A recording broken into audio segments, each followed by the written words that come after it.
வணக்கம். இன்று தினேஷ் நம்மோட இணைந்திருக்கார். டாக் ஜட்ஜ்ல இது எலெக்ஷன் ஸ்பெஷல். என்னடா இது எலெக்ஷன்லாம் முடிஞ்சு போச்சு, இன்னும் என்ன ஸ்பெஷல் போடுறீங்கன்னு நீங்க கேட்கறது புரியுது. எலெக்ஷன் வந்துட்டு ஒரு பெரிய திருவிழா. அந்த திருவிழா இந்த கேளிக்கைகள், கூத்துகள், கொண்டாட்டங்கள், இதை பத்தி எல்லாம் தான் இன்னைக்கு பார்க்க போறோம். அதில் நடந்த வினோதங்கள். இது ஒரு முக்கியமான தேர்தல். பல சுவாரஸ்யங்கள் நிறைந்தது. அந்த சுவாரஸ்யம் எல்லாம் இல்லாம போன வீடியோவை ரொம்ப செறிவா பண்ணியிருந்தோம். இந்த வீடியோல முழுக்க முழுக்க ஜாலி கொண்டாட்டம் தான். வாங்க தினேஷ்.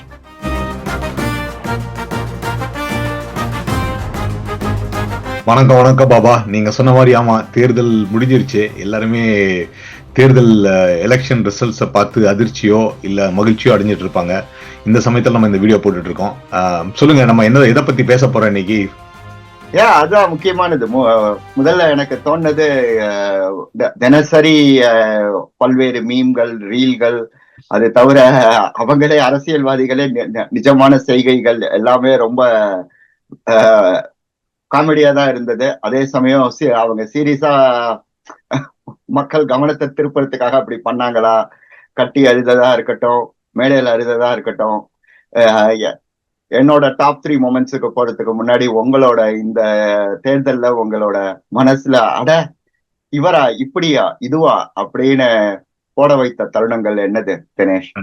கண்டிப்பா இந்த வாட்டி தான் மீம்ஸ் எல்லாம் போட்டுட்டு இருந்தாங்க. சொன்ன மாதிரி எல்லாம் தேர்தலை விட இந்த தேர்தலை வந்து மீம்ஸ் வந்து அதிகமா கலக்குச்சு. ஆனா என்ன வந்து கவர்ந்ததுன்னு பாத்தீங்கன்னா, பரிதாபங்கள் சேனல் வந்து ஒரு கிட்டத்தட்ட 4 வருடங்களாக வந்து அரசியல் பத்தி எதுவுமே காமெடியே போடாம இருந்தாங்க. ஓரளவுக்கு பயந்துட்டே இருந்தாங்க அப்படின்னு சொல்ல முடியும். கிட்டத்தட்ட 4-5 வருஷமா. ஸோ அவங்க பாத்தீங்கன்னா சீமானோட இதெல்லாம் ரொம்ப நல்லா போட்டிருப்பாங்க. இந்த வாட்டி பாத்தீங்கன்னா அவங்க ஒரு முழு எபிசோட போட்டிருந்தாங்க, அரசியல் பரிதாபங்கள்னு சொல்லிட்டு எல்லாரையும் வச்சு செஞ்சாங்கன்னு சொல்ல முடியும்.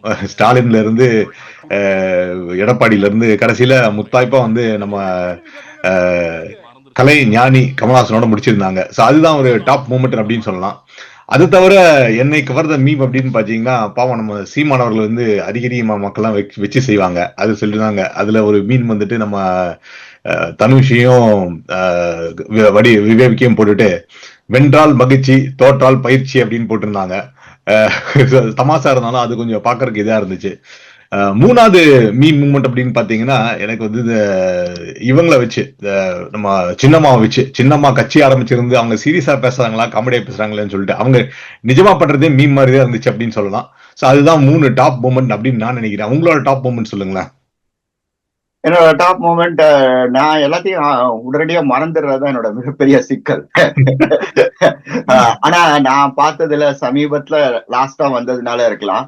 கமல் வந்துட்டு செந்தில் பாலாஜிக்காக பிரச்சாரம் மேற்கொண்டார். அப்ப செந்தில் பாலாஜி பின்னாடியில இருந்து பாக்குற தருணம் வந்துட்டு நிஜமாவே அடா பாவி, எனக்கே நீ இப்படி எல்லாம் பாராட்டி பேசினா நீ யாருடா, நீ நிஜமாவே நடிக்கிறியா இல்ல என்ன பண்ண போற அப்படின்னு. எனக்கு கமல் மேல இருக்கிற பாசம் உங்களுக்கு தெரியும். 2வதும் கமல் தான். அண்ணா கண்ணன் ஒரு அருமையான பதிவு எழுதியிருந்தார். என்னோட அருமையான பதிவுன்னு அருமையான விஷயம்னு நான் நினைக்கிறதுங்கிறது வந்து என்னன்னா, அத நேரடியா படிக்கிறவங்களுக்கு இது நிஜமோன்னு நம்ப வைக்கணும். ஆனா உள்ளர்த்தம் புரிஞ்சவர்களுக்கு அதுல உள்குத்து எல்லாம் ஒன்னொன்னா தெரியணும். இப்போ அதுல வந்துட்டு அண்ணா கண்ணன் ரொம்ப அருமையா எழுதினது வந்து என்னன்னா, இவர் வந்துட்டு குருதிப்புணர்ல இருந்து அவர் இதேதான் பண்ணிட்டு இருக்காரு. அவர் உள்ள பூந்துட்டார். அடுத்து நாம தானே அவரோட பாட்டை கிண்டல் பண்ணியிருந்தார். பாட்டை கிண்டல் பண்ணி பல்வேறு பதிவுகள் பத்ரி உட்பட எல்லாரும் போட்டிருந்தாலும் அண்ணா கண்ணன் போட்டது வாஸ் தி பெஸ்ட்ன்னு சொல்லுவேன். 3வது மொமெண்ட்ங்கிறது ராஜா, இளையராஜாவோட சேனல் அவர் போட்டாரா அவங்களோட அந்த அது ஒரு போராட்டம் ஓடிட்டு இருக்கு. ஆனாலும் விட்டு கொடுத்து நம்ம பேசினாலும் இளையராஜா கிட்டே இருந்து இதை நான் எதிர்பார்க்கல. பட் ராஜா என்ன வேணா பண்ணுவாருங்கிறதுக்கு நம்மளுக்கு தெரியும், அவர் விவகாரமானவர். சோ அது ஒரு சுவாரஸ்யம்னு எனக்கு தோணிச்சு. சரி, இப்ப நம்ம சாரி சொல்லுங்க. இல்ல, துரந்தர் மூமெண்ட் ஒண்ணு இருக்கு இல்லையா, அத பிரேமலதா விட்டுட்டுமே. பிரேமலதா வந்து அவங்க கட்சி கூட்டத்திலேயே போய் அவங்களே வந்துட்டு திமுக மேல அதிகமான குற்றச்சாட்டுல என்ன ஒரு 2-3 பாலியல் வன்புணர்வு கேஸ் இருக்கு அப்படின்னு சொல்லிட்டு மேடையிலேயே வச்சு ஸ்டாலினை செஞ்சுட்டாங்க. அது வந்து ஒரு ரியாலிட்டியோனா மீம் மூமெண்ட் அப்படின்னு நினைக்கிறேன். அதை நம்ம மிஸ் பண்ணக்கூடாது அப்படிங்கிறது அதை சொன்னேன். அதே சமயம் அவங்கதான் ஒரு ட்ரூ அரசியல்வாதியா செயல்பட்டு இருக்காங்க. அவங்க இப்ப தேர்தலுக்கு அப்புறம் கொடுத்த பேட்டியில கூட ரொம்ப தெளிவா சொல்லியிருக்காங்க. அது முன்னாடியே சொன்னதுதான். கூட்டணிங்கிறது தேர்தலுக்கு தான். அதுக்கப்புறம் என்ன நடக்க போறது, யாரு முதல்வர், துணை முதல்வர், இதெல்லாம் என்னங்கிறதெல்லாம் நம்ம யோசிச்சுதான் பார்க்கணும். அதான் தேர்தல் முடிஞ்சு போச்சு, இனிமே நீங்க யாரோ நாங்க யாரோங்கிற ரீதியில பேசியிருந்தாங்க. ஆனா ஆச்சரியமா இருக்கு, விஜயகாந்துக்கு அப்புறமும் அவங்க கட்சியை நடத்துற விதமா இருக்கட்டும், ஒரு நிஜமாவே பாராட்டப்பட வேண்டியது. பிகாஸ் ஒரு ஐகான் கட்சி, ஒரு தலைவர் கட்சிங்கிறத விட்டுட்டு இப்போ அவங்க முன்னெடுக்கிற விதம் நிச்சயமா பாராட்டப்பட வேண்டியது. சரி, என்னோட மனச நெருடுற விஷயங்கள்ல இருந்து நான் ஆரம்பிக்கிறேன். முதல்ல நான் பார்த்தது வந்துட்டு பிடிஆர் மேல எப்பவுமே ஒரு பாசம் உண்டு. அவர் இங்க வந்துட்டு நல்ல வேலை பண்ணிட்டு அங்க வந்து ஃபுல் இங்கிலீஷ்ல டாட் புட்னு பேசுறதுனாலயா இருக்கட்டும், அதே சமயம் தரவுகள் அடிப்படையில பேசுறவர், சுவாரஸ்யமாவும் பேசக்கூடியவர். ப. சிதம்பரத்துக்கு அப்புறம் ஒரு முக்கியமான ஆளா நான் பாக்குறேன். அவர் கையில மல்லிகைப்பூ எல்லாம் சுத்திட்டு வந்ததெல்லாம் பார்த்த உடனே பாவி, அவரையும் இப்படி அரசியல்வாதி ஆக்கிட்டீங்களே அப்படிங்கிற மாதிரி தோணிச்சு. அந்த பின்னணிய நம்ம எனக்கு ஃபர்ஸ்ட் உறுத்தின விஷயத்துல இருந்து ஆரம்பிக்கலாம். நீங்க அதை எப்படி பாக்குறீங்க? சுந்தர் சி அவ்வளவு தூரம் அவருக்கு கீழே போய் அவரை ஏத்தி விட்டு அவரை டோட்டலா ஜாம் பண்ணிட்டாரா? ஆமா, அதுல வந்து கண்டிப்பா 23ஆம் புலிகேஷன் மூவ்மெண்ட் தான் சொல்ல முடியும். பிடிஆருக்கு ரொம்ப வாய் கொடுத்து வம்பிழுத்துட்டு இருந்தாரு. சுந்தர் சி யாருன்னு தெரியாம சுந்தர் சியை போட்டு பயங்கரமா அவர் தாக்கிட்டு இருந்தாரு. கொஞ்சம் பர்சனலாவா அட்டாக் பண்ணாரு. சினிமாக்காரன் தான், உனக்கு என்ன தெரியும், நீ மதுரைக்காரன் இல்லை அப்படின்லாம் கொஞ்சம் அட்டாக் பண்ணோன்னே சுந்தர் சி எல்லாத்தையும் சிரிக்க வைக்கிற சுந்தர் சி முதல்ல பிடிஆர் இந்த எலெக்ஷன்ல வந்து கதறி அழுதுன்னு பாத்தீங்கன்னா பிடிஆர் தான். அது வந்து பல வருஷத்துக்கு முன்னாடி சேர்த்து அவங்க அப்பாவை நினைச்சு உருகி அழுத்தாரு. அது வந்து சோகமான விஷயமா இருந்தாலும் அவர் அழுக வச்சதுக்கான காரணம் அருமையான விஷயம் தான். ஏன்னா அந்த பிடிஆர் வந்து அவர் வந்து கம்ப்ளீட் டேமேஜ் பண்ணிட்டாரு. அதாவது அவர் வந்து பினான்சியல் பேக்ரவுண்ட்ல வந்துட்டு வந்திருக்காரு. ஏதோ ஒரு கம்பெனிஸ்லாம் எம்டியா இருக்காரு. அந்த கம்பெனிலாம் திவாலாயிட்டு வந்தான் தான் ஏன் நீ அப்படின்னு சொல்லிட்டு கிட்டத்தட்ட வடிவேலு கம்பெனி மாதிரி அக்கா வச்சு பேக்கரி ஆரம்பிச்சால் தானே நீங்கிற சொல்லாம இதுல வந்துட்டு உங்க அப்பா பேர் வச்சுதான் நீ வந்த, உனக்கு நின்று இருக்கு அப்படின்னு சொல்லிட்டு அவரோட பேரு தியாகராஜன் யாருன்னு தெரியுமா அப்படின்னு கேட்டாரு கூட்டத்துல. அவங்க எல்லாம் தெரியாதுன்னு கட்டினாங்க. பிடிஆர்னு யாருன்னு தெரியுமா, இப்போ உன்னோட இனிஷியல் வச்சுதான் நீ வந்திருக்க அப்படின்னு சொன்னோன்னா அது அவருக்கு வந்து கண்டிப்பா வந்து ஒரு அண்டர் த பெல்ட் அடினாலும் வந்துட்டு தேர்தல் இதெல்லாம் சகஜம்தான். சுந்தர் சி வந்து நான் சொன்ன மாதிரி எல்லாத்தையும் கலகலப்பா சிரிக்க வைக்கிற சுந்தர் சி பிடிஆரை வந்துட்டு நெஞ்சில குத்தி அழுக வச்சுட்டாரு அப்படின்னு தான் சொல்ல முடியும். சோ அதை திருப்பி மேக்கப் பண்றதுக்காக பிடிஆர் என்ன பண்ணாருன்னா கடைசியில வந்துட்டு கையில மல்லிப்பூ சுத்திட்டு மதுரையும் மல்லிப்பூ ஒண்ணுதான் அப்படின்னு சொல்லிட்டு மல்லு வெட்டி மைனர் மாதிரி களத்துல இறங்கி வந்தாரு. அதுவும் வந்து காமெடியா தான் இருந்துச்சு. எம்ஐடியில படிச்ச அறிவுசார் ஒருத்தர் வந்துட்டு தமிழகத்துல வந்து எங்க வந்தாலும் இங்க வந்துட்டு அரசியல் என்பது சாக்கடை தான், இறங்கி நீங்க மல்லிப்பூ சுத்தி தான் ஜெயிக்கணும் அப்படிங்கிறவளை கொண்டு வந்துட்டாங்க அப்படின்னு ஒரு சோகமான நிகழ்வுகளை பார்த்தோம்னா அது ஒரு காமெடியா தான் போச்சு. ஆமா. சரி, சினிமால இருந்து கொஞ்சம் சீரியஸா பார்க்கலாம். நான் ஏற்கனவே கோயம்புத்தூரை வினோதமா சுட்டி காட்டினேன். கமல் அது அங்க போய் பிரச்சாரம் மேற்கொண்டது. செந்தில் பாலாஜியோட பணம் அவர் மேல சுமத்தப்பட்ட வழக்கு மீண்டும் தேர்தலுக்கு பிறகு தூசி தட்டி எடுக்கப்பட்டு அவர் கொடுத்த பிரஸ் மீட் எப்படி பாக்குறீங்க? கோயம்புத்தூரை ரெண்டா பிரிச்சுட்டாங்களா? வானதி இந்த தொகுதி எனக்கு, அந்த தொகுதி உனக்குன்னு பிரிச்சுட்டாங்களா? ரெண்டு பேரு மொத்தமா அந்த பகுதியை பத்தி நீங்க ரொம்ப நெருக்கமா அறிந்தவர். அந்த இதுல யாரு ஜெயிப்பாங்க? அதிமுக கூட்டணியா, திமுக கூட்டணியா? எங்க யார் வெல்வாங்க? கண்டிப்பா இது வந்து எப்படி சொல்றதுன்னா, முக்கியமா வந்து கரூர்ல தான் ஒரு இது செந்தில் பாலாஜி வந்து கோல் வச்சுட்டு இருந்தாரு. அங்கிருந்து டக்குன்னு அவரை வந்து தூக்கி கோவை தெற்குல போட்டாங்க. அது வந்து அதுவே வந்துட்டு ஒருவேளை அவருக்கு வந்து கரூர்ல வந்து இந்த கரூர் சம்பவத்தினால அவர் மேல வந்து மக்களுக்கு ஒரு அதிருப்தி இருந்துச்சு அப்படிங்கிற மாதிரி தான் இருக்கு. ஏன்னா என்னதான் வந்து அந்த கரூர் துயர சம்பவத்தை வந்து 41 பேர் இருந்தாலும் கூட அந்த கோபம்லாம் வந்து செந்தில் பாலாஜி மேல எப்படி திரும்பிருச்சு. ஏன்னா அவங்க அந்த நாடகம் அந்த ரூல்ஸ் எல்லாம் ஃபாலோ சொல்றாங்கல்ல அப்படின்னு சொல்லிட்டு அம்பில் மகேஷ் வந்து அந்த பேசினது வந்து ஒரு நாடகத்தன்மையோடு இருந்துச்சு அப்படின்னு சொல்லிட்டு அதெல்லாம் வந்துட்டு இவர் மேல விழுந்துருச்சு. அதனால அவர் வந்து அடிச்சு பிடிச்சு கோவை தெற்குல நிக்க வச்சாங்க.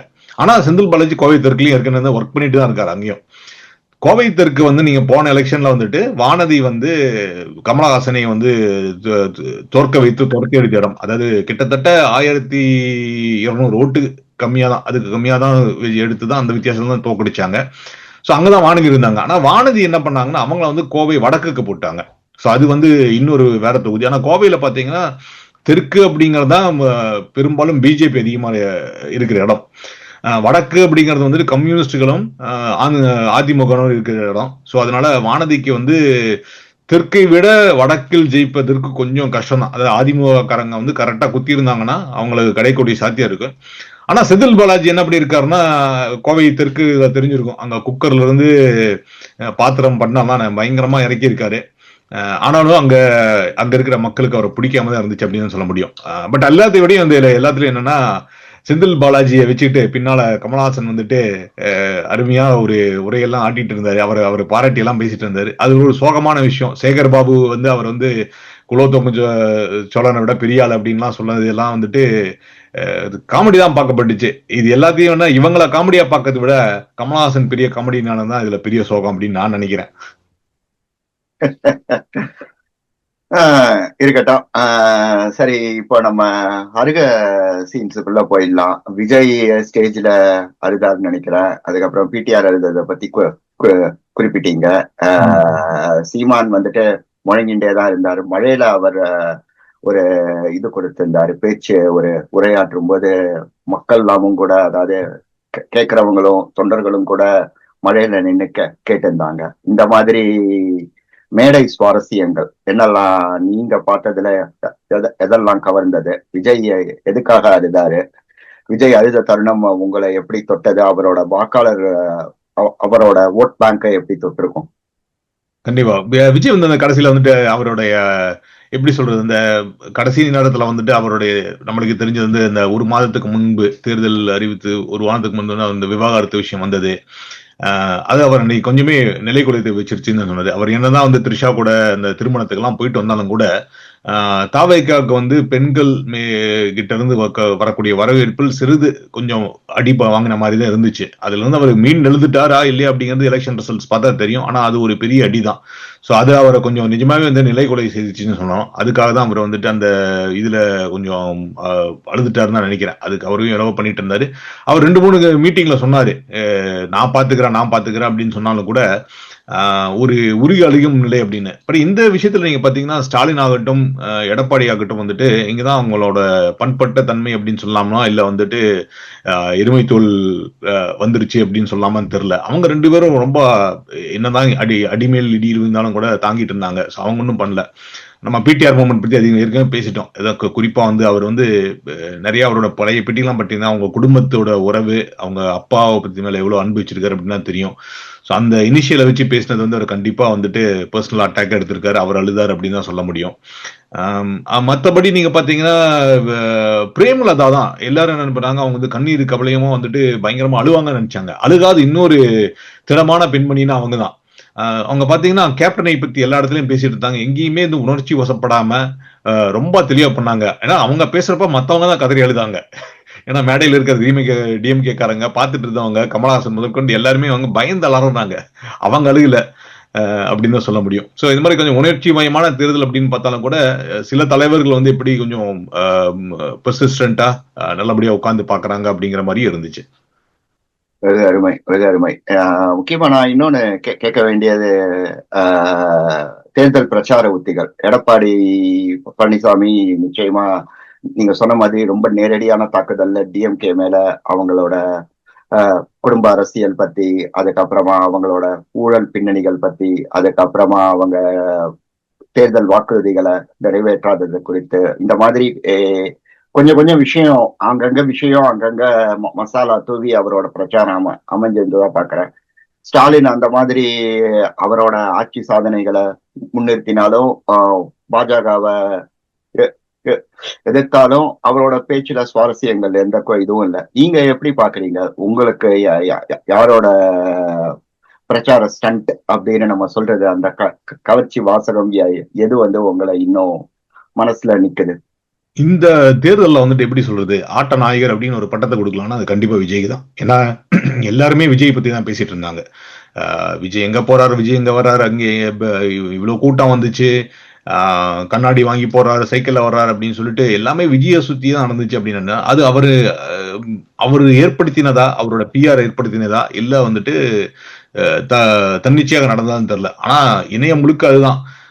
அவர் கண்ணாடி வாங்கி போட்டதாகட்டும், அவர் தண்ணி வாட்டர் பாட்டில் எடுத்து கொடுத்தா போட்டதாகட்டும், அதில் எல்லாத்துலயும் விட முக்கியமான வித்தின்னு பாத்தீங்கன்னா, கடைசி நாள் பிரச்சாரம் முடிந்து விஜய் திரும்பி வந்துட்டு இருக்கிறப்போ விடுதலை சிறுத்தைகள் கட்சியினர் அவரோட குடியை பிடிச்சிட்டு அவங்க எல்லாம் திரும்பி வந்துட்டு இருக்காங்க. அவங்க விஜயை பார்த்து அவங்க விஜய்க்கு தண்ணி பாட்டில் கொடுத்தாங்க, அதையும் அவர் வாங்கி கொடுத்து இது பண்ணிட்டு இருந்தாரு. சோ அது 2 கேள்வி எழுப்புது. ஒண்ணு வந்துட்டு விஜய்க்கு கூடும் கூட்டம் அவர் மேல இருக்கிற அந்த சினிமா இமேஜுக்காகவா, நிஜமாவே இதெல்லாம் வாக்குகள் ஆக மாறுமா அப்படிங்கறதுதான். நான் சொன்ன மாதிரி வந்துட்டு நீங்க பாத்தீங்கன்னா விடுதலை சிறுத்தைகள் கட்சிக்காரங்க பாத்தீங்கன்னா கொஞ்சம் தீவிரமான கொள்கை பிடிப்பு உடையவர்கள். அவர்களே வந்து விஜய்க்கு போய் அவங்கள கை காட்டி தண்ணி எல்லாம் கொடுக்கறது அப்படிங்கிறது ஒரு எப்படி பாக்குறதுன்னு தெரியல. அதுதான் முக்கியமான விஷயம். பட் அது தவிர தேர்தல் நேர பிரச்சாரங்கள் பாத்தீங்கன்னா அவரோட வந்துட்டு ரொம்ப தெளிவா அடிக்கடி பேசினது என்னன்னா, இந்த தேர்தல் வந்து ரெண்டு முனை போட்டி அப்படிங்கறத அவர் முன்னிறுத்திட்டே இருந்தாரு. அதாவது இந்த தேர்தல்ல 2 கட்சிகள் தான் இருக்கு. ஒன்னு திமுக, இன்னொன்னு தாவேக அப்படிங்கறத வந்துட்டு அவர் மீண்டும் மீண்டும் வலியுறுத்தி சொல்லிட்டே இருந்தாரு. அது நல்லபடியா இருந்துச்சு. இபிஎஸோட இது வந்துட்டு கடைசியில ஒரு சூப்பரான ஒரு பஞ்சில் இறக்கினாரு. அவர் இறக்குற பஞ்சு கொஞ்சம் நல்லபடியா ஒர்க் ஆச்சு. குறிப்பா ஜென்சி நிறைய பேர் என்ன நினைச்சிட்டு இருந்தாங்க, ஜென்சி வந்துட்டு எல்லாருமே வந்துட்டு ஜென்சிஸ் ஆகட்டும் இப்ப புதுசாக வாக்களிக்கும் மக்கள் அப்படின்னு வச்சுக்கலாம். அவங்க எல்லாருமே வந்துட்டு அதாவது 25 வயதுக்குட்பட்டவர்கள் வந்து நிறைய பேர் வந்து விஜய்க்கு தான் ஓட்டு போடுவாங்க நினைச்சிட்டு இருந்தாங்க. இவர் போய் ஒரு அருமையான அட்டாக் கொடுத்தாரு. தம்பிகளா, உங்களை வந்து கோவிட் சமயத்துல பாஸ் பண்ணி விட்டது, ஆல் பாஸ் போட்டது நான் தான் அப்படின்னாரு. அதுக்கு அருமையான ஒரு இம்பாக்ட் இருந்துச்சு. இந்த இன்ஸ்டாகிராம்ல பாத்தீங்கன்னாலும் சரி, ரீல்ஸ்ல பாத்தீங்கன்னாலும் சரிட்டு எல்லாரும் வந்துட்டு ஐயோ, சில பேர் அந்த ஒரு சில மீம்ஸ் எல்லாம் போட்டிருந்தாங்க. அவங்க ஓட்டு போறதுக்கு வந்து தாவேக்கான்னு போவாங்க, போறப்போ இவர் தம்பிகளா அப்படின்னு கூப்பிட்டு அவங்க திரும்பி வந்து பாக்குற மாதிரியும், உடனே இவர் வந்துட்டு நான் தான் உங்களுக்கு ஆல் பாஸ் போட்டேன்னா இவர் சொல்றது இல்லையா இருக்கு, நல்லவரா இருப்பாரு, இவருக்கு ஓட்டு போடலாம் அப்படின்ற மாதிரி பேசிட்டு இருந்தாங்க. அதுல இருந்துச்சு. ஸ்டாலின் வந்து கிட்டத்தட்ட வந்து அதிகமா நெகட்டிவ் இதுல கேம்பெயின்ல பண்ணல அப்படின்னு நினைக்கிறேன். அவர் வந்து அவரோட சாதனைகளை சொல்லிட்டு இருந்தாரு. கிட்டத்தட்ட வந்துட்டு அவர் வந்து ஒரு யுனைடெட் ஃப்ரண்ட் அப்படின்னு, நாங்க வந்து என்னதான் இவ்வளவு கூட்டணி வச்சாலும் நாங்க யுனைடடா இருக்கோம் அப்படிங்கறது காட்டிக்கிறது ரொம்ப பெரும்பாடுபட்டாரு. அதுக்காக தான் கமலஹாசன், பிரேமலதா எல்லாத்தையும் வந்து ஒரே மேடையில அமர வச்சு சில கூட்டங்கள்லாம் போனார் அப்படின்னு நினைக்கிறேன். சோ அவரோடது வந்துட்டு அந்த பினிஷ் சொன்னப்பவே அவரோட கூட்டணி முடிச்சுட்டு பினிஷ் சொன்னதுதான் ரொம்ப பாப்புலரா போயிட்டு இருந்துச்சு. அதனால இந்த கூட்டத்துக்கு போனாலும் எல்லாரும் அவரோட ரசிகர்கள், அவரோட தொண்டர்கள்லாம் வந்துட்டு பினிஷ் பண்ணுங்க அப்படின்னு சொன்னா அவர் எல்லா இடத்துலும் அதான் பண்ணிட்டு இருந்தாரு அப்படின்னு நினைக்கிறேன். அது தவிர பெருசு ஒன்னும் அவரோட தேர்தலில் வந்து ஷைனிங்கா ஒன்னும் தெரியல அப்படின்னு தான் சொல்ல முடியும். மிக அருமையான ஒரு சம்மரி. சரி, இப்போ அதே மாதிரி முக்கியமான கான்ஸ்டிடியூவன்சிஸ் இப்போ தேர்தல் முடிவு வந்திருக்கோம். எந்தெந்த கான்ஸ்டிடியூவன்சிஸ்ல இல்ல இதுல வந்து நான் சுவையாக பாக்குறதுங்கிறது, நான் தான் காரைக்குடியை இன்ட்ரடியூஸ் பண்றேன்னு சொல்ற நபரா இருக்கட்டும், அதுக்கப்புறமா வீரப்பனோட குடும்பம் அவங்க ஏற்கனவே போட்டிட்டு இருக்காங்கன்னு நினைக்கிறேன், திரும்பவும் போட்டிடுறாங்கன்னு நினைக்கிறேன். அந்த விஷயங்கள். அப்புறம் ஓ பன்னீர்செல்வம், அவர் இன்னொரு துராந்தரா, அவர் காமெடி பீஸா, அவர் எங்க இருந்து போட்டிட்டான்னு கூட நான் கவனிக்கல. உங்களுக்கு தெரியும்னா அந்த மாதிரி எந்தெந்த தொகுதிகள் யார் யாரு என்னென்ன முக்கியம்? பெரிய தொகுதியில் போடி நாயக்கனூர், நீங்க ஓபிஎஸ் சொன்னது, அவர் வந்து போடியில இருந்தா அவர் பண்ணியிருக்காரு. போன வாட்டி வந்து அவர் வந்து அதிமுகல பண்ணாரு, இந்த வாட்டி எல்லாருக்கும் தெரிஞ்ச மாதிரி திமுக பண்ணாரு. அதான் போடி நாயக்கனூர் தான் அவரோட தொகுதி. அது தவிர பாத்தீங்கன்னா முக்கியமான தொகுதின்னு பாத்தீங்கன்னா கொளத்தூர், முதல்வர் ஸ்டாலின் அவரோட கோட்டை. டிவிக்கோட விஎஸ் பாபு அப்படிங்கிற நிற்கிறாரு. ஸோ அங்க வந்து கிட்டத்தட்ட ஸ்டாலினோட வெற்றி உறுதிதான் சொல்ல முடியும். ஆனா அது ஒரு பெரிய தொகுதின்னு சொல்லலாம். இளைய தளபதி அடுத்த முதல்வர் அப்படின்னு பாத்தீங்கன்னா சேப்பாக்கம் உதயநிதி அவர்கள்லாம் வந்து சேப்பாக்கத்தில் நிற்கிறாங்க, திருவல்லிக்கேணி. அது இருக்கு. அப்புறம் வழக்கம் போல வந்துட்டு எடப்பாடியார், அவர் வந்து 2010 2011 எலெக்ஷன்ல இருந்து அங்க வென்றுட்டு இருக்காரு. சோ அவர் வந்து 3 வாட்டி 4வது பதவி வந்தாருன்னா 4th டைம் ஆகும். அப்புறம் 2 ஸ்டார் அப்படின்னு பாத்தீங்கன்னா பெரம்பூர் அண்ட் திருச்சி கிழக்கு. முன்னையே சொன்ன மாதிரி விஜய் வந்து 2 தொகுதியில் நிற்கிறாரு. அவர் முதல் பெரம்பூர் தான் அறிவிச்சிட்டு இருந்தாரு. ஆனா திருச்சியில அவங்க சும்மா இல்லாம வந்துட்டு திருச்சியில வந்து நின்றுப்பாரு அப்படின்னு வாய் விட்டதுனால அங்கேயும் நிக்கிறான்னு சொல்லிட்டு அங்கேயும் ஒரு ஃபைல் பண்ணிட்டாரு. பட் அது 2 விஷயம் ஆகலாம். தைரியமா நிக்கிறாரு அப்படின்னு சொல்லலாம். ஆனாலும் கூட அவருக்கு கொஞ்சம் பயம் இருந்திருக்கலாம், ஒரு 2ல ஒன்னா ஜெயிக்கலாம் அப்படிங்கிற மாதிரி கூட நின்றுருக்கலாம் அப்படின்னு சொல்றாங்க. சோ அது ஒரு பெரிய தொகுதி. நம்ம சொன்ன மாதிரி ஏற்கனவே பிடிஆரை பத்தி பேசிட்டோம். அவர் வந்து மதுரை சென்ட்ரல். ஸோ அங்க வந்து அவர் ஏற்கனவே பாப்புலர், அவங்க குடும்பம், அவங்க கோயில்களுக்கு எல்லாம் நிறைய பண்ணியிருக்காங்க. ஸோ அந்த பிடிஆர் அவங்க பாரம்பரியம் இருக்கு. ஆனா சுந்தர் சி அப்படிங்கிறது வந்து அவர் பண்ண பிரச்சாரம் வந்து உண்மையிலேயே அருமையான பிரச்சாரம். ஒரு ஒரு புதுசாக வந்து அவர் அதிமுக சின்னத்துல தான் நிக்கிறான் அப்படின்னு கூட அங்க வந்து பிடிஆருக்கு தான் வெல்லக்கூடிய சாத்தியக்கூறு அதிகமா இருந்தாலும் கூட அவரோட பிரச்சாரம் வந்துட்டு டோர் டு டோர் போனாரு. குஷ்புவையும் அவங்களும் 2 பேரும் சேர்ந்து பண்ணாங்க. அவங்க ஒவ்வொரு விஷயங்களா சொல்லி சொல்லி தான் ஓட்டு கேட்டாரு. எங்கெங்கெல்லாம் அவங்களால பண்ண முடியலன்னு சொல்லிட்டு. இதுல என்ன பண்ணிட்டாருன்னா பிடிஆர் வந்து இந்த எலெக்ஷனுக்கு முன்னால வந்துட்டு என்னால நிறைய பண்ண முடியல அப்படிங்கிற மாதிரி ஒண்ணு சொல்லிட்டாரு. அத வந்து அவரோட கேம்பெயினோட இதை பண்ணிட்டாரு. இவ்வளவு வருஷம் இருந்திருக்காரு, இவரால் ஒண்ணுமே பண்ண முடியலையே, இனி வந்து என்ன பண்ண போறாரு, நான் போய் பண்றேன் அப்படிங்கிற மாதிரி சொன்னாரு. அது தவிர கோயம்புத்தூர் நான் சொன்ன ஏற்கனவே பேசும்போது வடக்கு வந்து வானதி. அவங்க வந்து போன வாட்டி ஜெயிக்கக்கூடிய சாத்தியங்கள் வந்து அதிமுக ஆட்கள் எப்படி ஓட்டு போடுறாங்க அதை பொறுத்து தான். தெற்கு வந்து நம்ம சொன்ன மாதிரி செந்தில் பாலாஜி, அவர் வந்து அங்க ஃபுல் ஃபார்ம்ல இறங்கிட்டு இருக்காரு. அங்க வந்து மக்களோட எதிர்ப்பும் கொஞ்சம் ஓரளவுக்கு அதிகமா இருக்கு அப்படின்னு தான் சொல்ல முடியும். இது ரெண்டையும் தாண்டி பாத்தீங்கன்னா நம்ம தமிழிசை சவுந்தரராஜன் அவங்க வந்து மயிலாப்பூர்ல நிக்கிறாங்க. அதுவும் வந்துட்டு எப்படின்னு தெரியல, உள்ளூர் போட்டியாளர்கள் மயிலாப்பூர்ல அவங்க முதல் வாட்டி நிக்கிறாங்கன்னு நினைக்கிறேன்.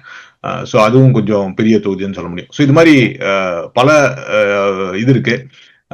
நயினா நாகேந்திரன் வந்துட்டு அவர் வந்து திருநெல்வேலியில இருந்து சாத்தூருக்கு போயிட்டாரு. ஏன்னு தெரியல. ஆனா சாத்தூர்லயும் வந்துட்டு பிஜேபியோட வளர்ச்சி அதிகமா இருக்கு அப்படிங்கிற மாதிரி சொல்லிட்டு இருக்காங்க. நீங்க சொன்ன வீரப்பனோட குடும்பம் ஏற்கனவே அவங்க பொண்ணோ மனைவன் நின்றுருக்காங்கன்னு சொல்றாங்க. அவங்க வந்து புதிய தமிழகம் கட்சி சார்பாக நினைக்கிறாங்க. சோ இதெல்லாம் தான் பெரிய விஷயங்கள் அப்படின்னு சொல்ல முடியும். அதுபடி மற்றபடி பாத்தீங்கன்னா இந்த தொகுதிகள்லாம் பாத்தீங்கன்னா கூட என்ன பொறுத்தளவு வந்து மோஸ்ட்லி விஜய் மட்டும் பெரம்பூர்ல வின் பண்றக்கூடிய சாத்தியங்கள் இருக்கு. திருச்சியில கொஞ்சம் கஷ்டம் தான் அப்படின்னு நினைக்கிறேன். தமிழிசை சவுந்தரராஜனும் கொஞ்சம் கஷ்டம் தான். நயினார் ஜெயிக்கிறதுக்கு நல்ல சான்சஸ் இருக்கு. சீமான் ஜெயிப்பாரா அப்படிங்கிறது கஷ்டம் தான். அவர் வந்து காரைக்குடியில இருக்காரு, எப்படின்னு தெரியல. கஷ்டம் தான் அப்படின்னு நினைக்கிறேன். சோ இதுதான் பெரிய பெரிய தொகுதிகள் அப்படின்னு சொன்னா பெரிய பெரியது சூப்பர் ஸ்டார்ஸ் அப்படின்னு. நிச்சயமா. சரி, ரொம்ப சீரியஸா போயிட்டோம். இது நம்ம ப்ராமிஸ் பண்ணது, நம்ம வாக்குறுதியை நம்ம காப்பாத்தணும். அடுத்தது வந்து த்ரிஷாவை பத்தி ஒரு 2-3 நல்ல மீம் பார்த்தேன். ஒண்ணு கனெக்டான மீம்ங்கிறது, இதோ பாருங்க, ஜெயலலிதா பிராமின், இவங்களும் பிராமின், இவங்க கல்யாணமாகாதவங்க, அவங்களும் கல்யாணமாகாதவங்க, இவங்களுக்கும் எம்ஜிஆருக்கும் இவங்களுக்கும் விஜய்க்கும் அப்படின்னு சொல்லிட்டு யாரோட வேணா பொருத்தலாங்கிறது நான் பிளாக் காலத்துல விளையாடி பார்ப்பேன். அந்த மாதிரி இவர்களும் அவர்களும்னு அதையே நம்ம பத்திரிகை துறை நண்பர்கள் யாரோ ஒருத்தர் மீமாக்கி போட்டிருந்தாங்க. அதே மாதிரி சின்ன மாமின்னு கூப்பிடுறாங்க. இப்படின்லாம் நிறைய த்ரிஷாவை சுத்தி த்ரிஷா கேம்பெயினுக்கு வரலங்கிறதா என்னோட மிகப்பெரிய சோகம். பட் அது இருக்கட்டும். அவங்க கருப்பு ஆடியோ ரிலீஸ் கூட வரலன்னு அவங்களே கிண்டலா சோகமா வருத்தமா அப்படின்னு ஒரு எல்லாம் கலந்து ஒரு நவரசங்களும் கலந்து ஒரு இது வேற ட்விட்டர்ல எக்ஸ்ல பதிவு பண்ணியிருந்தாங்க. சொல்லுங்க, இந்த தேர்தல்ல த்ரிஷாவோட பங்களிப்பு என்ன? அவங்க அந்த விஷயத்த நம்ம எனக்கு வந்து த்ரிஷாவோட மீம்லயே ரொம்ப பிடிச்சது வந்து ஒருத்தர் அருமையா பயங்கரமான ஆராய்ச்சி பண்ணி போட்டிருந்தாரு. அதாவது த்ரிஷா கிருஷ்ணன் TK, நடுவுல விஜய், அதுதான் TVK, த்ரிஷா விஜய் கிருஷ்ணன் அப்படின்னு போட்டிருந்தாரு. அப்படியே எனக்கு உடம்பெல்லாம் ஆடி போயிருச்சு. ஆஹா, இது நம்ம யோசிக்காம போயிட்டோமே அப்படின்னு சொல்லிட்டு. பட் அதுதான் அதுல வந்துட்டு அப்படி போட்டுருந்தாங்க. ஆனா த்ரிஷா வந்துட்டு ஓட்டு போட்டுட்டு அவங்க வழக்கம் போல எல்லாரும் விரல காட்டிக்கிற மாதிரி எல்லாரையும் விரல காட்டி நம்ம செலிபிரிட்டிஸ் எல்லாம் போட்ட மாதிரி போட்டிருந்தாங்க. ஸோ அதுலயும் அவங்க வந்து கேட்டாங்க, என்ன அவங்க கிட்ட போய் கேட்கறப்போ 3 வார்த்தையில சொல்லிட்டு போயிட்டாங்க, அனைவரும் ஓட்டளிக்க வேணும் அப்படின்னு சொல்லிட்டு அவங்க பாட்டுக்கு போயிட்டாங்க. ஸோ அவங்க யாருக்கு ஓட்டு போட்டாங்க அப்படின்ட்டுலாம் சொல்ல. ஸோ அதுதான் த்ரிஷாவோட இது. இதுல முக்கியமான நீங்க சொன்ன அந்த கான்ட்ரவர்சி என்னன்னா, கருப்பு படத்துல வந்து அவங்க நடிச்சிருக்காங்க. அதுக்கூட ஆடியோ லான்ச்சுக்கான இன்விடேஷன்ஸ் எல்லாம் வந்துருந்துச்சு. அதுல வந்துட்டு த்ரிஷாவோட பேரு விடுபட்டு இருந்துச்சு.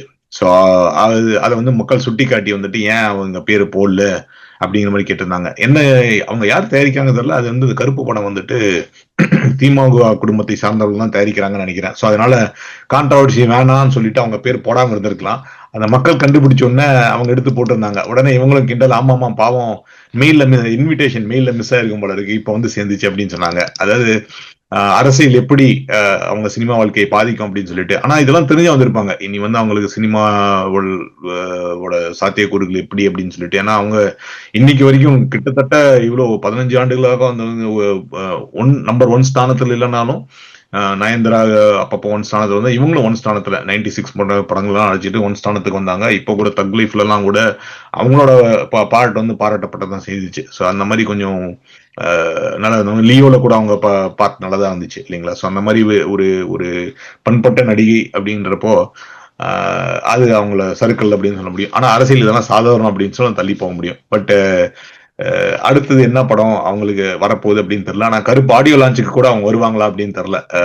அனைவரும் நிச்சயமாக வாக்களியுங்கள் அப்படின்னு அன்னையோட திருஷ்டா சொன்ன மாதிரி அதோட நம்ம நிறுத்திக்கலாம். ஏன் இந்த நீங்க சொன்ன உடனே ரஜினிகாந்த் பறக்கம் போல வாக்களிக்கும் போது அவரை அங்கேயே கேமராவை எடுத்துட்டு போய் அங்கேயே உள்ளுக்குள்ள வச்சு அவர் யாருக்கு வாக்களிக்கிறாருங்கிற மாதிரி பதிவு பண்றது, இந்த மாதிரி விஷயங்கள் இந்த தேர்தலையும் தொடர்ந்து இருக்குங்கிறது வருத்தம் அளிக்கக்கூடிய விஷயம்தான். ஏன் மீடியாவை உள்ள விடுறாங்க அப்படின்னு எல்லாரும் வழக்கம் போல கேள்வி கேட்கறாங்க. ஆனா அவங்களும் உள்ள விட்டுட்டே இருக்காங்க. இன்னொன்னு நான் பார்த்ததுல சுவாரஸ்யம்னா, அதாவது தேர்தல் அன்றைக்கே வழக்கம் போல எல்லா செய்தி இந்த இதையும் பார்த்தேன். புதிய தலைமுறை, பாலிமர், நியூஸ் 7, நியூஸ் 18, தூர்தர்ஷன் தவிர எல்லாரும் ஒரே விஷயத்தையே தான் திரும்ப திரும்ப காமிச்சிருந்தாங்க. சிவகார்த்திகேயன் வாக்களிக்க வராரு, சூரி வாக்களிக்க வராரு, அஜித் வாக்களிக்க வராரு, ரஜினி அப்கோர்ஸ், கமல் அவரோட பொண்ணோட வாக்களிக்க வந்தது, இந்த மாதிரி விஷயங்கள சிம்பு வந்தது, சிவகுமார் வந்ததுன்னு. டேய், இந்த மாதிரி நீங்க காமிக்கிறதுனாலதான்டா விஜய் இவ்வளவு பெரிய ஆளா இருக்கான் அப்படின்னு சொல்லிட்டு ஒருத்தர் பதிவு போட்டு இருந்தாரு. அப்புறம் எப்படி விஜய் திடீர்னு எப்படி பெரிய ஆளானு நீங்க வந்து கேள்வி கேட்கறீங்க? நீங்க போடுறதெல்லாம் இது ஒண்டிதான் நீங்க போடுறீங்க அப்படின்னு. பட் இன்னொன்னு முக்கியமா நான் பாக்குறதுங்கிறது, அஜித் வந்துட்டு ஏதோ வழக்கம் போல நோ சேஞ்ச் அப்படிங்கிற மாதிரி ஏதோ சொன்ன மாதிரி ஏதோ ஒண்ணு சொன்னதை நோ கமெண்ட்ஸ்ங்கிறத வந்துட்டு அப்படியே தெரிச்சு விஜய் வர வேண்டாம் என்று சொல்லிவிட்டார், இல்லை விஜய் வர வேண்டும் என்று சொல்லிவிட்டார். ரெண்டு பேரும் வேற வேற விதமா போட்டிருந்தாங்க. அதை பத்தி நீங்க பாத்தீங்களா? ஆமா, அது பார்த்தேன். அது எல்லாத்தையும் விட எனக்கு என்னன்னா இந்த ட்ரெஸ் கோடு தான். இந்த எலெக்ஷன்ல வந்துட்டு எல்லாரும் வந்துட்டு இந்த விஜய் என்ன பண்ணியிருந்தாருன்னா எல்லாரும் வந்து white shirt and khaki pant போட்டு வாங்க அப்படின்னு சொன்னாங்க. ஸோ இது பாத்தீங்கன்னா நிறைய பேருக்கு அது வந்து ஒரு ஒரு கம்ஃபர்ட். நம்ம இந்திய இதுல பாத்தீங்கன்னா ஆண்கள் காக்கி பேண்ட் போடுறதும் வெள்ளை ஷர்ட் போடுறதும் இதுதான். அதுலயும் வந்துட்டு இதுல என்ன ஆப்ஷனா சிம்புல இருந்து ஈவன் அஜித் கூட ஒயிட் ஷர்ட் தான் போட்டு வந்திருந்தாரு அப்படின்னு நினைக்கிறேன். ஸோ அது மாதிரி இந்த ஒயிட் ஷர்ட் போட்டு வந்து கொஞ்சம் ஓரளவுக்கு காக்கி மாதிரி இருந்தா கூட இவங்க என்ன இந்த போட்டோ ஷாப் வச்சுட்டு அந்த கலர் எல்லாம் பேண்ட் கலர்லாம் காக்கி கலர்ல மாத்தி டிவிகே காரங்க எல்லாம் வந்துட்டு பாரு இவரும் வந்து காக்கி ட்ரெஸ் கோட ஃபாலோ பண்ணிட்டு வந்திருக்காரு அப்படின்னு சொல்லிட்டு அது ஒரு பெரிய மீம் ஓடிச்சு. பட் ஆனா நான் பார்த்த வரைக்கும் உண்மையா பொய்யான்னு தெரியல. ஆனா இதுவும் இன்ஸ்டாகிராம் ரீல்ஸோட இதை வச்சுதான் சொல்றேன். நிறைய பேர் இந்த எலெக்ஷனுக்கு துணி எடுக்கிறாங்க அப்படிங்கறது வந்து இதுதான் புதுசு. ஏன்னா தீபாவளிக்கு துணி எடுப்போம், பொங்கலுக்கு துணி எடுப்போம், ரம்ஜானுக்கு எடுப்போம், பக்ரீத்துக்கு எடுப்போம். தேர்தலுக்கு துணி எடுக்க வச்சுட்டாரு அப்படின்னு சொல்லிட்டு அதோட விஜயோட வெற்றியா அவங்க சொல்லிட்டு இருந்தாங்க. பட் நீங்க சொன்ன குறிப்பிட்ட விஷயம், அஜித் பாவம் அவர் வந்துட்டு எல்லா எலெக்ஷன்லயும் வந்துட்டு லைன்ல நின்று மனுஷன் ஓட்டு போட்டு போவாரு. தன்னுடைய ஜனநாயக கடமையை வந்து ஆற்றுறதுக்கு வந்து அவர் தயங்கினதே இல்லை. நேரடியா வந்து லைன்ல நின்று போயிட்டு இருப்பாரு. இதுலயும் அவர் வழக்கம் போல ஒயிட் அண்ட் ஒயிட் எல்லாம் ஷூட் எல்லாம் போட்டு வந்திருந்தாரு, லைன்ல நின்னாரு. அவர்கிட்ட ஏதோ அவங்க தமிழ்ல யாருக்கு வாக்களித்திருக்காங்க நோ கமெண்ட்ஸ் அப்படிங்கறத வந்துட்டு ஆட்சியில் மாற்றமில்லை நோ சேஞ்சுன்னு போட்டாங்க அப்படின்னு நீங்க சொல்றது உண்மைதான். அது மாதிரி சில வந்துட்டு இருந்துச்சு. பட் அவர் வந்து பெரும்பாலும் வந்து சர்ச்சை இந்த மாதிரி அரசியல் சர்ச்சையில சிக்காம தப்பிக்கதான் பார்ப்பாரு. கழுவுற மீன்ல நழுவுற மீன். எல்லா இடத்துக்கும் போனாலும் எல்லாரையும் சத்தம் போடாம இருங்க சத்தம் பண்ணுங்க ஸ்கூல் வாத்தியார் மாதிரி சொல்லிட்டு இருக்காரு பாவம். மக்கள் அவரை பார்த்து சத்தம் போடதான் செய்றாங்க. தலா தலான்னு கூப்பிட்டு இப்ப சமீபத்துக்கு கோயிலுக்கு கூட போயிட்டு இருந்தாரு. அங்கேயும் தலா தலான்னு கத்திருந்தாரு. அவர் தலை மேல இருக்காங்க அப்படின்னு கூட காட்டினாரு. யாரும் கேட்ட மாதிரி தெரியல. அது அவர் பாட்டுக்கு அவர் தன் வழியில போயிட்டு இருக்காரு அப்படின்னு நினைக்கிறேன். அப்படி எனக்கு வந்து அந்த யூனிஃபார்ம் ட்ரெஸ் கோடு தான் வந்துட்டு ரொம்ப முக்கியமா பட்டுச்சு. அடுத்த ஒரு விஷயமான இதுக்கு போயிடலாம், தகவலுக்கு போயிடலாம். குற்றவியல் வழக்குகள், அதாவது சிவில் குற்றமா இருக்கட்டும், கிரிமினல் குற்றமா இருக்கட்டும், இத ஜோடிக்கப்பட்ட வழக்குகள்னு அவங்க சொல்றதா இருக்கட்டும். ஆனா வழக்கு தாக்கல் பண்றதுங்கிறது நிஜம்தான். ஏன்னா நம்மளே பல விஷயங்களை இந்த இதுல கூட பார்த்திருக்கோம். நீங்க சொன்ன மாதிரி சென்னையில சேகர் பாபு அவங்களும் தவகேக்காரர்களும் நேரடியா மோதிக்கொண்ட சம்பவங்கள் பல்வேறு இடங்கள்ல இந்த மாதிரி நேரடியாக கைகலப்பு நடந்திருக்கு. அப்போ இந்த மாதிரி சின்ன விஷயங்களுக்கெல்லாம் வழக்கு பதிவு பண்ண மாட்டாங்க அவங்களே போலீஸாரு. பட் அந்த இதை பத்தி கொஞ்சம் நம்ம இது பார்த்துடலாம். நம்ம என்னதான் விளையாட்டா பேசியிருந்தாலும் அது ஒரு முக்கியமான, பிகாஸ் இவங்களே குற்றச்சாட்டை ஸ்டாலின் இருக்கிற சபையிலேயே முன்வைக்கிறாங்க. இதுல யாரெல்லாம் என்னெல்லாம் எந்தெந்த கட்சி? ஆமா, இது வந்து நான் ஒரு கட்சியை சொல்லாம இது வந்து ஒரு சோகமான நிகழ்வை தான் பார்க்கணும். அதாவது முக்கிய கட்சிகள், அதாவது நான் சொல்றது அதிமுக, பாஜக, பாமக, திமுக, தாவேகா, இந்த கட்சியெல்லாம் பாத்தீங்கன்னா 722 வேட்பாளர்கள் அந்த கட்சியெல்லாம் சேர்த்துனீங்கன்னா, முக்கியமான கட்சிகள்லாம் சேர்த்துனீங்கன்னா, அந்த 722 பேர்ல 404 பேர்களுக்கு வந்து தீவிர குற்றவியல் வழக்குகள், அதாவது சும்மா வந்துட்டு இந்த ஃபெலனி அப்படிங்கிற மிஸ்டிமினர் மாதிரி இல்லாம தீவிர குற்றவியல் வழக்குகள் வச்சிருக்காங்க அப்படிங்கிறதா இது. ஸோ இதுல வந்துட்டு பாத்தீங்கன்னா லீடிங் பாத்தீங்கன்னா அன்பார்ச்சுனேட்லி ஏடிஎம்கே தான். அவங்க 170 வேட்பாளர்கள் நடத்தியிருக்காங்க. அதான் நான் அதிமுகவோட வேட்பாளரை மட்டும் சொல்றேன். அதுல வந்து 60 பேர் வந்துட்டு குற்றவியல், அதாவது கிட்டத்தட்ட 1/3 குற்றவியல் பின்னணி இருக்கிறவங்க தான். பாஜக வந்துட்டு 33 பேர் நிறுத்திருக்காங்க.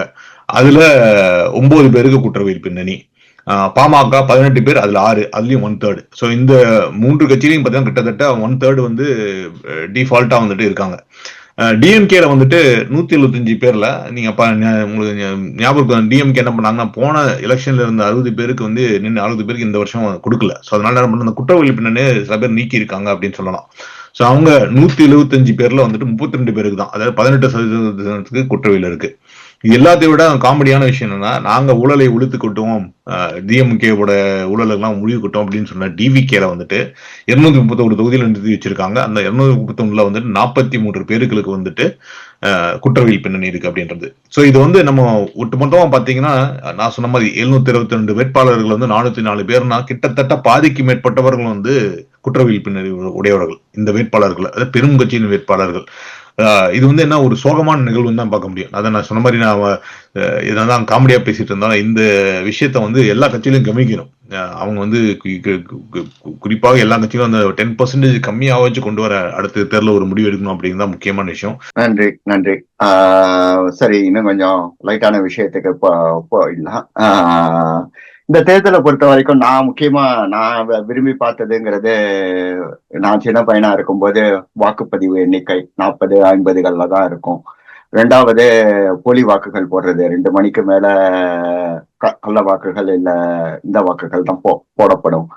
அந்த மாதிரி எதுவுமே நிகழல. அதாவது ரொம்ப துல்லியமா மக்கள்லாம் காத்திருந்து பெய்யாத வெயில்ல மழை பெய்ந்த இடங்கள்ல அந்த மாதிரி எல்லாம் நின்று வாக்கு போட்டதா இருக்கட்டும், வாக்கு சதவீதமா இருக்கட்டும், எல்லாமே ஒரு சுவாரஸ்யமான தருணங்கள். எந்த தலைவரும் எந்த விதமான அசம்பாவிதமும் நிகழல. பிகாஸ் எல்லா தலைவர்களும் மக்களோட ரொம்ப நெருங்கி பழகிற தருணங்கள். என்னதான் விஜய்க்கு கன்னியாகுமரியில பூக்கொத்தா பாமா எல்லாம் இது வந்தாலும், கொஞ்சம் பயம் வந்தாலும், அந்த மாதிரி எல்லாம் எதுவுமே நிகழல. ஆனா தலைவர்களோட கேம்பெயின் இதை பத்தி கொஞ்சம் தொட்டுட்டு நம்ம அடுத்த இதுக்கு போயிடலாம். எடப்பாடியார் தேர்தலுக்கு அறிவிக்கிறதுக்கு, அதாவது வாக்காளர் இந்த வேட்பாளர் பதிவுக்கு முன்பே தன்னோட கேம்பெயின் மயிலாப்பூர்ல துவங்கிட்டாரு தமிழிசையோட. அப்போ எதுவுமே அறிவிக்கப்படாத போதே அவங்க அங்கேயே அந்த மாதிரி ஒரு ஆர்வத்தோட இயங்கின அதிமுக, அதுக்கப்புறம் திமுகவோட பத்தி கேட்கவே வேணாம். தவக தலைவர் அப்பப்போ வந்தார், ஆனா வந்த போதெல்லாம் மின்னல் மாதிரிதான் இருந்தார். சோ இத பத்தி கொஞ்சம் சொல்லுங்க. யார் எப்படி இது பண்ணாங்க, கேம்பெயின் பண்ணாங்க அந்த அடுத்த கட்ட தலைவர்கள்? கண்டிப்பா. நீங்க பாத்தீங்கன்னா நீங்க சொன்ன மாதிரி ஸ்டாலின், இபிஎஸ் பாத்தீங்கன்னா அவங்க போன்ற சென்ற வருடமே ஜூன் ஜூலைலயே வந்துட்டு கிட்டத்தட்ட அவங்களோட பிரச்சாரத்தை தொடங்கிட்டாங்க அப்படின்னு சொல்ல முடியும். இவர் வந்து விஜய் வந்து வீக்கெண்ட் பார்ட்டி தான் நடத்திட்டு இருந்தாரு. கிட்டத்தட்ட வந்து ஒரு வீக்கெண்ட்ல மட்டும் வருவாரு, ஏதாச்சும் ஒரு தொகுதிக்கு போயிட்டு இருந்தாரு. அதுவும் வந்துட்டு இந்த கரூர் சம்பவத்துக்கு அப்புறம் அதுவும் சில நாள் காணாம போயிட்டாரு அப்படின்னு கூட சொல்ல முடியும். சோ அவங்களோடது வந்து கொஞ்சம் சொரத்து இல்லாம தான் இருந்துச்சு. அதுக்கப்புறம் அந்த கரூர் சம்பவத்தோட விஷயங்கள்லாம் ஓரளவுக்கு செட்டில் ஆன பிறகுதான் திரும்பி வர ஆரம்பிச்சாரு அவரு. இதுல வந்து இன்னொரு விஷயம், அந்த விஜய்க்கு ஏன் கூட்டம் அதிகமா கூடுது அப்படிங்கிறது கூட இதை ஒரு விஷயமா சொன்னாங்க. பாத்தீங்கன்னா அவர் வந்து எல்லா மாநிலத்துக்கும் நடந்தெல்லாம் போறதில்ல, வீடு வீடாக ஹோம் கேம்பெயின் அப்படின்னு கடைசி ஒரு 2-3 நாள் தான் பண்ணாரு. மற்றபடி ஏதோ ஒரு இடத்துல கூட்டத்தை வச்சுக்காரு, பக்கத்தில் இருக்கிற மாவட்டத்தில் தான் கூட ஆட்கள் வர்றாங்க. ஆனா இபிஎஸ்க்கு பாத்தீங்கன்னா, இபிஎஸ் ஸ்டாலினா பாத்தீங்கன்னா அனைத்து தொகுதியிலும் போனாங்க. உதயநிதியும் சொல்லி எடுத்துக்கோங்க, சீமான்னு எடுத்துக்கோங்க, கிட்டத்தட்ட அனைத்து தொகுதியிலும் போனாங்கன்னு தான் சொல்ல முடியும். அனைத்து தொகுதியும் போனாங்க. அப்புறம் கமல்ஹாசன் கூட பாத்தீங்கன்னா 2-3 தொகுதியில போயிட்டு நம்ம சேகர் பாபுவோட ஃபேமஸான இதுவாகட்டும், செந்தில் பாலாஜி கூட இருந்தாலும் அவரும் சில இதெல்லாம் பண்ணிட்டு இருக்காங்க. பிரேமலதாவும் சரி நல்லா பண்ணிட்டு இருந்தாங்க. ஸோ இந்த இதுல பாத்தீங்கன்னா கிட்டத்தட்ட வீக்கெண்ட் பார்ட்டின்னு தான் டிவிகே சொல்லிட்டு இருந்தாங்க. அதுக்கப்புறம் வந்துட்டு இந்த கொள்கை அறிக்கை எல்லாரும் சொல்லி வச்ச மாதிரி வந்துட்டு மார்ச் தான் வெளியிட்டாங்க. அது கரெக்ட் தான். நான் தேர்தல் பக்கத்துல இந்த கொள்கை அறிக்கை அப்படிங்கிற வெளியிடுவாங்க. டிஎம்கே சாரி ஏடிஎம்கே வந்து அவங்க மார்ச் 29 ரிலீஸ் பண்ணாங்க. அதே சமயத்துல தான் வந்துட்டு டிவிகேவும் ரிலீஸ் பண்ணாங்க. அதே மாதிரி வந்துட்டு டிஎம்கே வந்து அவங்களோட பெரிய கிட்டத்தட்ட 300 வாக்குறுதிகள் கொண்ட கொள்கை அறிக்கை ரிலீஸ் பண்ணாங்க. அதை வச்சும் காமெடி பண்ண ஆரம்பிச்சாங்க. ஏற்கனவே இருந்ததே நீங்க பண்ணி முடியல, இப்ப நான் புதுசா கொண்டு வந்தீங்க அப்படிங்கிற மாதிரி எல்லாம் கொண்டு சொல்லிட்டு இருந்தாங்க. சோ அப்படிதான் போயிட்டு இருந்துச்சு. மற்றபடி அவங்களோட ஸ்டைல் ஆஃப் இதுன்னு பாத்தீங்கன்னா நீங்க இந்த நான் சொன்ன இந்த பரிதாபங்கள் சேனல் பார்த்தாலே தெரிஞ்சிருக்கும். ஒவ்வொருத்தருக்கு ஒவ்வொரு ஸ்டைல் வச்சிருக்காங்க. அதையே தான் திருப்பி திருப்பி சொல்லிட்டு இருந்தாங்க. சம்டைம்ஸ் இந்த தேர்தல் அறிக்கைலாம் பாக்குறப்போ இல்ல இந்த தேர்தல் பிரச்சாரத்தெல்லாம் போறப்போ அந்த தலைவர் எல்லாம் போறப்போ வந்துட்டு ஒருவேளை இந்த மனப்பாடம் சொன்னதையே திருப்பி திருப்பி சொல்லிட்டு இருக்காங்களா அப்படின்னு புதுசா இந்த விஷயம் இல்ல. அந்த தொகுதிக்கான விஷயங்களை வந்து அவங்க பகிர்ந்துக்கிட்டாங்களா அப்படிங்கன்னா இல்லன்னு தான் சொல்ல முடியும். அதான் மொத்தமா பாத்தீங்கன்னா எல்லாரும் களம் கண்டு சுத்தி சுத்தி வந்தாங்க. நம்ம ஆள் வந்து விஜய் வந்துட்டு விநாயகர் மாதிரி வந்துட்டு முக்கியமான தொகுதியிலுமா சுத்தி வந்து வீக்கெண்டோட பார்ட்டியை முடிச்சிட்டாரு அப்படின்னு தான் சொல்ல முடியும். அருமை அருமை. இப்போ தேர்தல் போது நடந்த சம்பவங்கள் இல்ல சுவாரஸ்யங்கள் பார்த்தா முக்கியமானது இந்த ரீடிஸ்ட்ரிக்டிங் ஒரு தொகுதி மறுவரையறை. அதுக்கு போறதுக்கு முன்னாடி ஒரு சுவாரஸ்யத்தை சொல்லிட்டு அதுக்குள்ள போயிடலாம். சசிகலா வந்துட்டு இவங்க இபி எடப்பாடியார் நெடுஞ்சான் கிடையா ஜெயலலிதா முன்னாடி விழுந்து கிடக்கிறத அந்த போட்டோவை காமிச்சு உதயநிதி ஸ்டாலினும் அதை எடுத்து பரவலா பிரச்சாரத்துக்கு பயன்படுத்தினாங்க. உடனே எடப்பாடியார் என்னப்பா மரியாதை பண்றது தப்பா அப்படின்னு அதையும் அவர் ஸ்பின் பண்ணி விட்டுட்டார். அவர் அதுக்கப்புறமா நீ அது பேர் என்ன உனக்கு என்ன தெரியுங்கிற ரேஞ்சில சின்ன பையனாச்சே நீ அப்படிங்கிற ரேஞ்சில அவங்க 2 பேரும் கொஞ்ச நேரம் சண்டை போட்டுருந்தாங்க. இத ஏன் சுவாரஸ்யமா முக்கியமா நான் பாக்குறேன்னா ஸ்டாலினை விட்டுட்டு தன் பக்கம் அவரோட பையன் வந்துட்டு கவர்ந்து இருக்கிறதுங்கிறது ரொம்ப கஷ்டமான விஷயம். ஸ்டாலினை தாக்கி இருந்தவரை தன்னை தாக்க வச்சது வந்துட்டு அவரோட வெற்றின்னு தான் சொல்லணும். சரி, நம்ம பிஜேபி என்ன பண்ணாங்க நடுவுல? எதுக்காக இந்த எல்லா மாநிலங்கள்லயும் தேர்தல் நடக்கும்போது இந்த சமயத்துல கொண்டு வந்தாங்க? அவங்க தெரியாம பண்ணிருக்க மாட்டாங்க, நிச்சயமா வேணும்னே தான் பண்ணிருப்பாங்க. உங்க தியரி என்ன? உங்க ஹைபோதசிஸ் என்ன? இல்ல அது வந்து எப்படியாச்சும் பண்ணிதான் ஆகணும். இந்த எந்த கட்சியா இருந்தாலும் இந்த வந்து என்னாச்சுன்னா பாப்புலேஷன் எல்லாம் ரெப்ரசன்டேஷன் வரணும் அப்படிங்கறத பண்ணிட்டு இருந்தாங்க. அது வந்து அவங்க பிஜேபியோட பெரிய பிரச்சனைன்னா அவங்களோட கொள்கைகள் வந்து சரியான பிஆர் இருக்காது. டிமானிட்டைசேஷன் வந்து கண்டிப்பா ஃபெயிலியர் ஆனது அதுதான் காரணம். அதே மாதிரி இந்த ஃபார்மர்ஸ் ப்ரொடெஸ்ட் டெல்லியில் நடந்தது, சண்டிகரில் நடந்தது, இதெல்லாம் காரணம் பார்த்தீங்கன்னா அவங்க வந்து இந்த சரியான அனௌன்ஸ்மெண்ட் இல்லாம இது இல்லாம கொண்டு வந்துருவாங்க.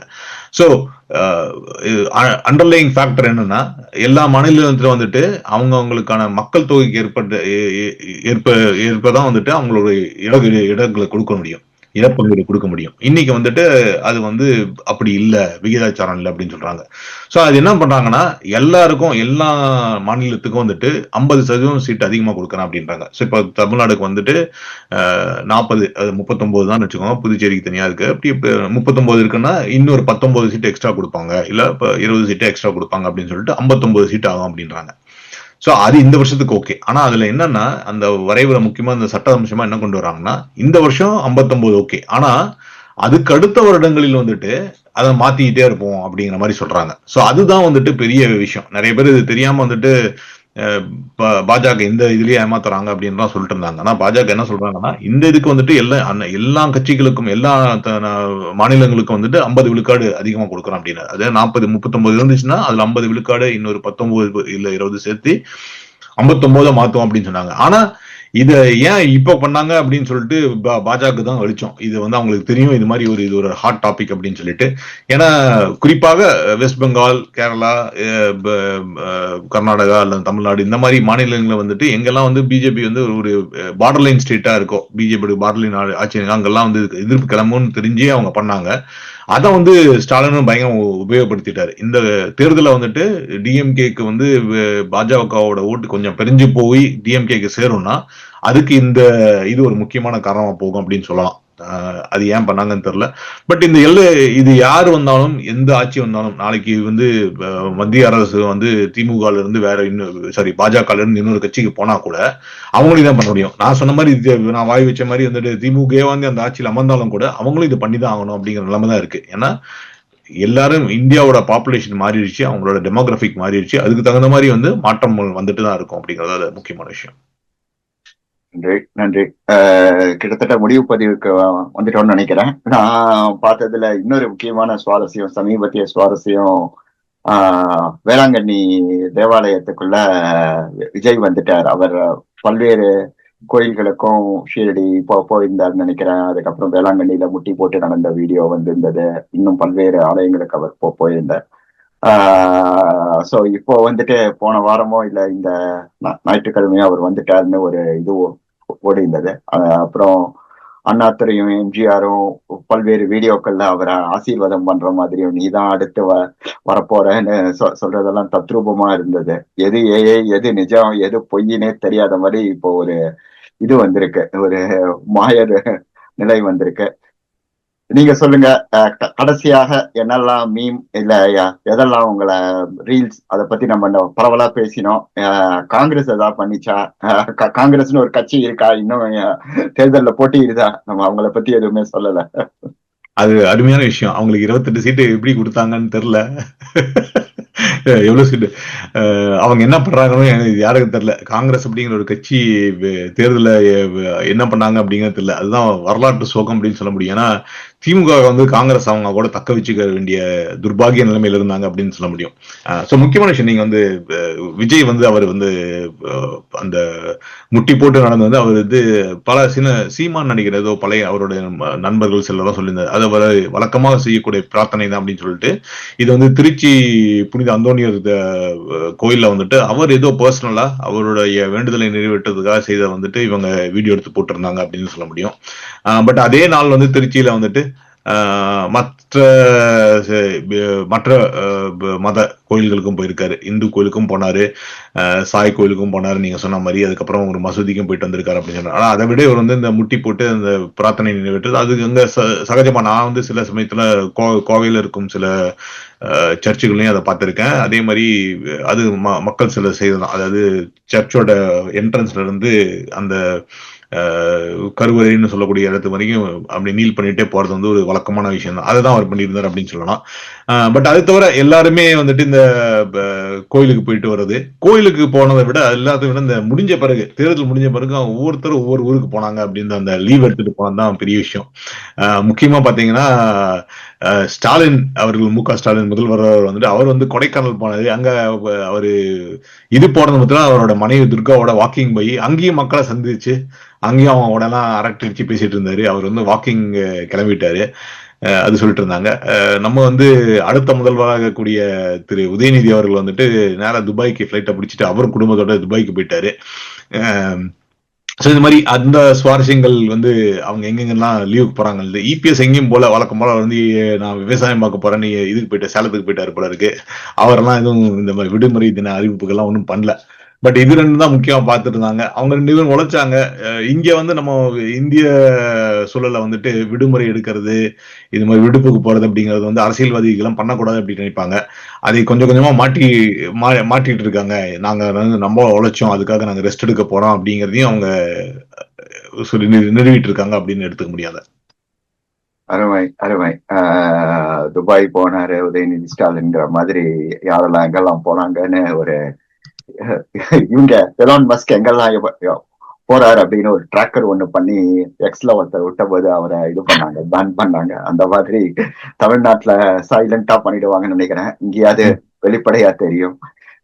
சரி, கடைசியாக எக்ஸிட் போல்ஸும் இதுவும் இந்நேரம் எப்படி எவ்வளவு தூரம் ஒற்றுமைங்கிறது தெரிஞ்சிருக்கும், மக்கள் எல்லாம் மறந்துருவாங்க. ஆனா இது வந்துட்டு நம்ம பதிவு பண்ண வேண்டியது.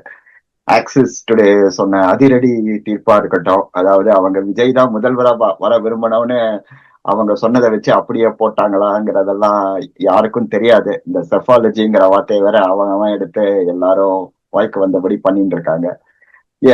எப்படி பாக்குறீங்க இந்த எக்ஸிட் போல தமிழ்நாட்டுல ஏன் இவ்வளவு கஷ்டமா இருக்கு? எக்ஸிட் போல் ஏன் இவ்வளோ வேறுபாடுகள் வருது? அத பத்தி நம்ம கொஞ்சம் சில சுவாரஸ்யங்கள் சொல்லலாம். சரி, நம்ம சொல்ல மாதிரி இந்த பெரிய பெரிய கம்பெனிஸ்லாம் இந்த டுடேஸ் சாணக்யா ஆகட்டும், பீப்புள்ஸ் பல்ஸ், சி ஓட்டர், இந்த மாதிரி கம்பெனிஸ்லாம் வந்துட்டு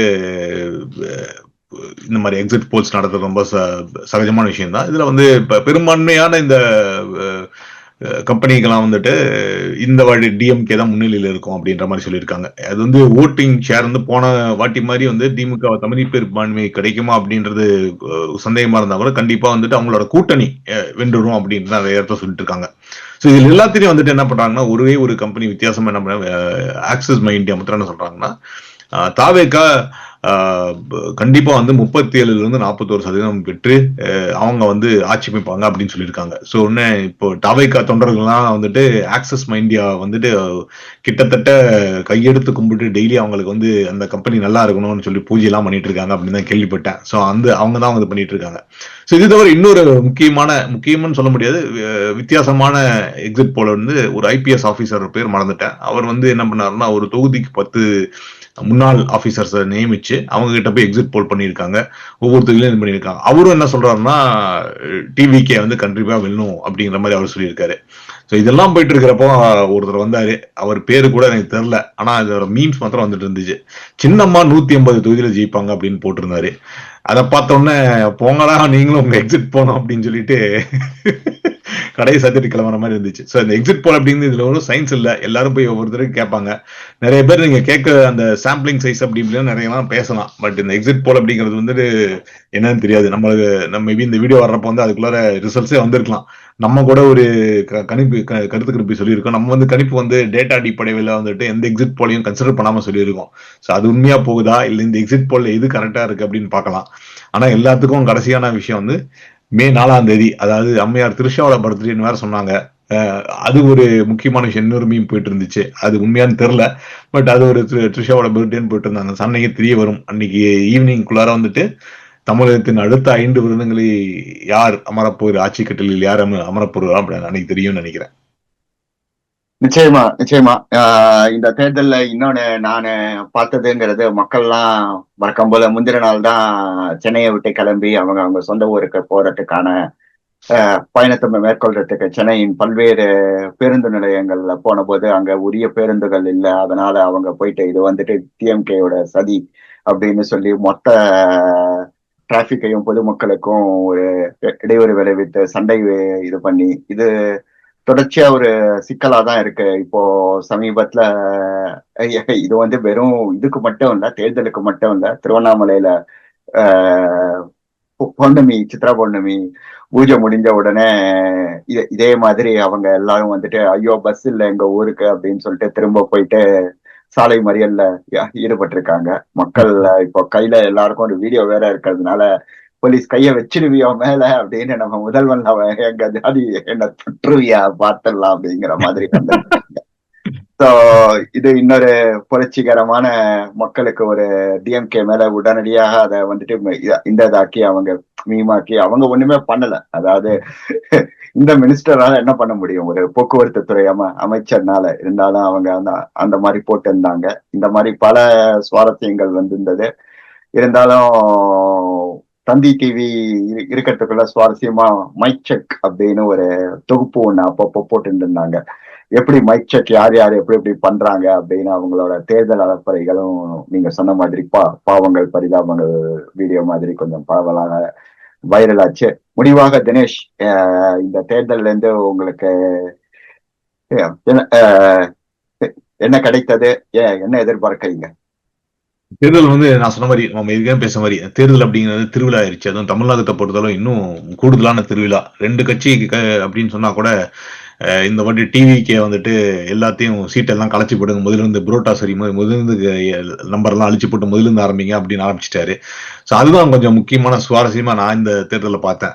பட் அது நான் சொன்ன மாதிரி வந்துட்டு அது வந்து நகைச்சுவையெல்லாம் சிலதெல்லாம் பேசிட்டு இருந்தாலும் நான் சொன்ன குற்றவியல் பின்னணி இருக்கிறவங்க அதை வந்து அனைத்து கட்சிகளும் கொஞ்சம் தவிர்க்கணும் அப்படின்னு தான் நினைக்கிறேன். அதாவது குறிப்பாக இன்னைக்கு புதுசா வந்த டிவிகேல கூட வந்து கிட்டத்தட்ட 20% வேட்பாளர்களுக்கு வந்துட்டு இவ்வளவு பேர் இருக்காங்க அப்படிங்கிறது வந்து சோகமான விஷயம் தான். ஸோ அதை பார்க்கலாம். மற்றபடி வந்துட்டு இந்த எக்ஸிட் போல்ஸ், இந்த போல்ஸ் அப்படியே இந்த ஊகங்கள் எல்லாமே ரொம்ப சுவாரஸ்யமா இருந்துச்சு. ஒவ்வொரு கட்சியும் வந்துட்டு அவங்க என்னென்ன டேட்டா யூஸ் பண்றாங்க அப்படின்னு சொல்லிட்டு எப்படி எல்லாம் யூஸ் பண்றாங்க அப்படின்னு சொல்லிட்டு. இதுல இருந்து இன்னொரு முக்கியமான விஷயம் என்னன்னா, நான் ஸ்டாட்டிஸ்டிக்ஸ் படிக்கிறப்ப எங்க வாத்தியார் சொல்ல ஸ்டாட்டிஸ்டிக்ஸ் அப்படி கழுத மாதிரி நம்ம நிக்க சொன்னா நிக்கும், உட்கார சொன்னா உட்காரும் அப்படிங்கிற மாதிரி. அதுதான் இந்த உண்மை. அவங்க அவங்களோட டேட்டா எடுத்துட்டு என்னோட டேட்டா தான் நல்லது அப்படின்னு சொல்லிட்டு நம்மளை முதற்கொண்டு அதான் பண்ணிட்டு இருக்கோம். ஆனா கடைசி இது வந்துட்டு நம்ம அறிஞர் சொன்ன மக்கள் திருப்பியும் மகேஷன் திருப்பின்னு அவங்க கையில தான் இருக்கு, மக்கள் கையில தான் இருக்கு. அவங்க கடைசியில என்ன சொல்றாங்களோ அதுதான்.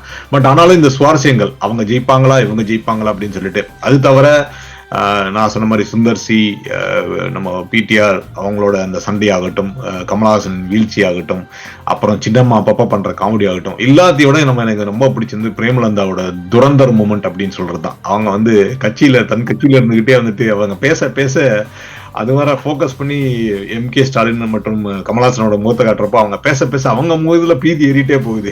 அவங்க ஜாலியா விட்டு அடிச்சு தட்டிட்டு போயிட்டே இருக்காங்க. ஸோ அந்த பிரேமலதாவோட மூமெண்ட் வந்து அருமையா இருந்துச்சு. இந்த மாதிரி சுவாரஸ்யங்கள்லாம் அந்த சேர்ந்ததுதான் ஒரு அரசியல். என்னதான் நம்ம அடுத்த 5 வருடத்துக்கு ஆட்சி பண்ணக்கூடிய முக்கியமான பொறுப்புல இருந்தாலும் இது எல்லாம் இல்லாம தேர்தல் இருக்காது. அதுதான் சுவாரஸ்யங்களை கூட்டும். இது ஏன் சொல்றேன்னா, நீங்க அமெரிக்கால பாத்தீங்கன்னா தேர்தல் அன்னைக்கு வந்து நான் ரொம்ப மிஸ் பண்றது, நீங்களும் அதை மிஸ் பண்ணிருப்பீங்கன்னு நினைக்கிறேன். எந்த அளவுக்கு எல்லாம் சுவாரஸ்யம் இருக்காது. ஏதோ 3 டிபேட் நடக்கும், அவங்க பாட்டுக்கு டேட்டாவா பேசிட்டு போவாங்க. வீட்டுக்கு கூட ஒரு மனுஷன் வர மாட்டாயா. அங்க என்னடா பாத்திரம் கொடுக்குறாங்க, பண்டம் கொடுக்குறாங்க, விசில் கொடுக்குறாங்க, ஏதாச்சும் ஒன்று கொடுத்துட்டு இருக்காங்க. ஸோ அப்படி எல்லாம் இல்லாம அந்த சுவாரஸ்யங்கள் கிடாம இருக்கிறது வந்துட்டு இந்திய தேர்தலை கொஞ்சம் உயிர்ப்போட வச்சிருக்கு அப்படின்னு நான் நினைக்கிறேன். நீங்க சொல்லுங்க, உங்களுக்கு எப்படி தோணுச்சு அப்படின்னு. ரொம்ப அழகா நீங்க தொகுத்து கொடுத்துட்டீங்க. அண்ட் இந்த நிகழ்ச்சிய பேர் என்ன தயாரிக்கிறதுக்கு முழுக்க பின்னணியில செயல்பட்டிருக்கீங்க. மிக்க நன்றி தினேஷ். தேர்தல் முடிவுகள் எதுவாக இருந்தாலும் நல்ல ஆட்சி தொடரட்டும் என்று நாம் நம்புவோம். நன்றி, வணக்கம். நன்றி.